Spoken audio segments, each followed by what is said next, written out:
What are we doing there, big guy? I'm riding on Daddy's shoulders. Yeah. Riding on Daddy's shoulders? Yeah. Yeah. Where are we? Park. In the park. Are we in the woods? Yeah, on what? Going for a walk or a hike? Hike. Going for a hike. Yeah, I'm going for a hike. I know. It's fun to go for a hike, isn't it? I'm gonna go hike. Yeah, I know. Hey, band. Hey, orchestra. How's it going?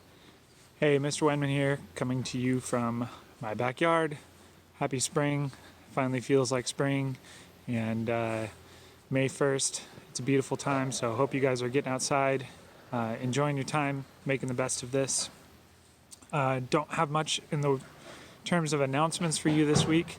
Just want to review a couple things. The first is that this week's focus is on practice videos. So the primary thing that I want to see from students this week is 10-minute practice videos. 10 minutes of you just playing your instrument in the midst of your practice process. So I don't want you to prepare anything. I don't want you to play something that you know and can already play really well. I want you to be videoing 10 minutes of you practicing something that you are working on, something that's challenging. If you don't know what to work on, get something from the tech pack or from the method book, or work on scales. Just start digging into 12 major scales and going, even if it's the first time you a brand new major scale. I'm going to work on G flat major today. I've never done that. But I want to see your process. I want to see how you approach it. The feedback I'm going to give you is not so much about the notes you play and how you sound. It's going to be more about the process in which you choose to take and the decisions you make in your practicing and how you do that. And that's what I want to see, and I think that'll be super effective. If we can make everybody just a little better practicer, that'll be really worth our time. To incentivize that, everybody who gives me a 10-minute practice video this week is going to get their name put in a hat. Well, it's not a hat. Maybe a hat. I could use my hat. Get your name put in a drawing for a delivered by me McDonald's meal of your choice. So somebody's name will get drawn, and then I'll deliver you McDonald's, whatever you want. Only rule is, can't be breakfast. Maybe breakfast, but maybe not too early. Like no earlier than 10 a.m. Yeah, no earlier than 10 a.m. Do they do breakfast all day? Whatever.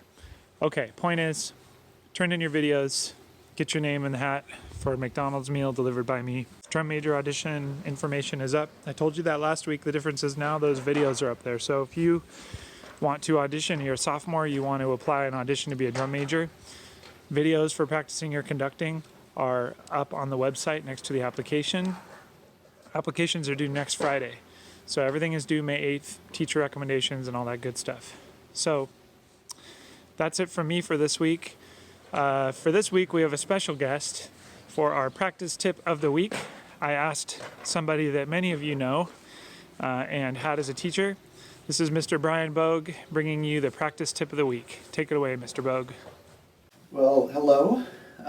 If you remember me, I'm Mr. Bogue. You can call me Brian now. So I'm here to give you a practice tip. So we'll be looking at a practice tip that I use over and over and over again, still to this day. And the practice tip begins with, the metronome is your friend.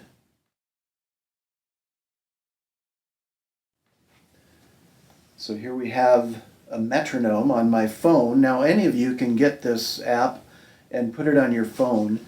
And the metronome is so important to your practicing because without it, you are continually going to be practicing mistakes over and over and over again. So I would like to give you some tips about how to use the metronome. The piece of music that we're going to look at to talk about this concept is Bach's Violin Concerto in A minor. And we're just going to break down a few bars of this to show you these tips for using your metronome to practice.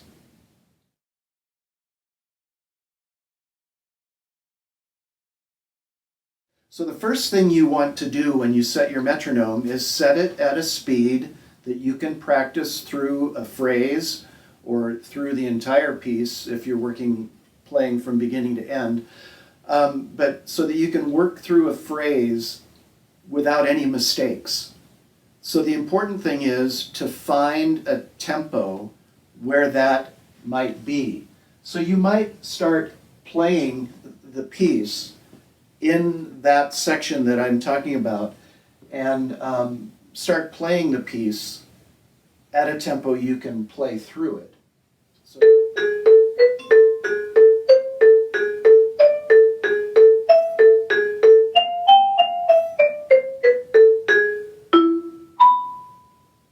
okay, so we play through that. Now on the metronome, if you have a specific one, you can tap in the tempo you were playing. So I was going about bum bum bum bum bum bum bum bum bum bum bum bum, pretty slow, right?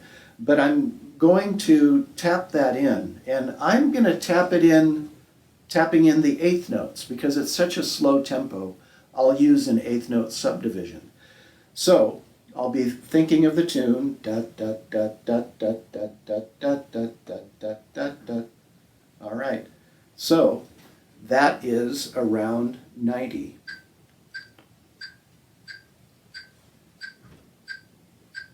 So that would be our starting point. So now I have the metronome going. I have it set at 90, and I'm going to play it with the metronome now.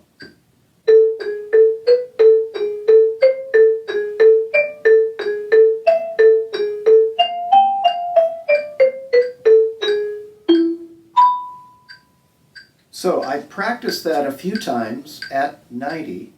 Eighth note equals 90. And then all I do is I'm going to goose the tempo up. And I'll probably, since I'm at eighth notes, I'll probably goose it up about 8 clicks. So it's at 98 now.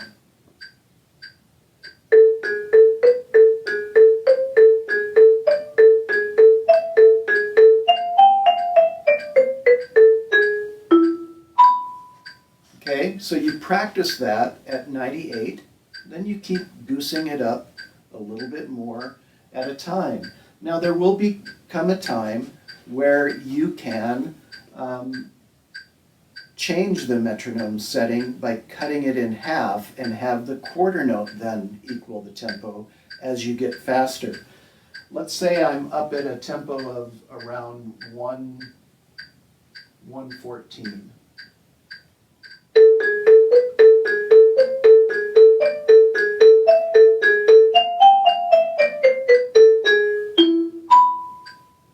Okay, so I've got that around 114, and maybe I'm ready to goose that tempo up a little bit. So I'm going to pretend I goosed it up to 120. Well, I'm going to now set the metronome at 60. Now the quarter note is equaling 60. So we have 1 and 2 and 1 and 2.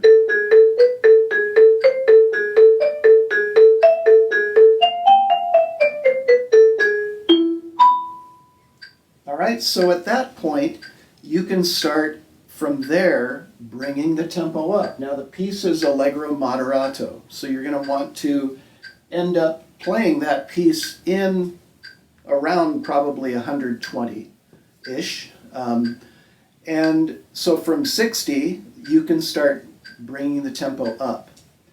So that's my tip for you in how to practice difficult passages of music so that you can learn to play them accurately without mistakes.